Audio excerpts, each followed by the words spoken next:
Inaresto ng pulisya si Mark Anthony Fernandez matapos itong mahulihan ng nasa 1 kilong marijuana sa Angeles, Pampanga kagabi. May hataw na balita si Joshua Antonio live. May babak, Joshua.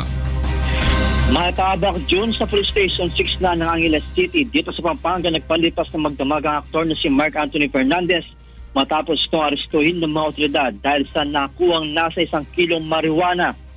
Ayon kay Police Inspector Francisco Guevara, kasalukuyan silang nagsasagawa ng checkpoint sa kahabaan ng MacArthur Highway sa may Barangay de los Remedios bandang 9:30 kagabi nang mapansin na walang plaka ang dilaw na Mustang na artista.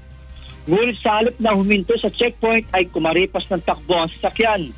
Kaya naman pinaputukan ng mga pulis ang harap ng gulong nito. Nang inspeksyonin, dito na nakuha ang isang plastic bag na naglalaman ng tinatayang nasa 1 kilong marijuana. Ayon kay Mark Anthony, ginagamit niya itong gamot para sa kanyang arthritis at panlaban sa sakit cancer mula pa noong 2008. Dahil ito umano ang payo sa kanya na kanyang namayapang ama na si Rudy Fernandez. Diyon samantala, posibleng maharap sa kasong paglabag sa Republic Act 9165 o ang Dangerous Drugs Act si Mark Anthony.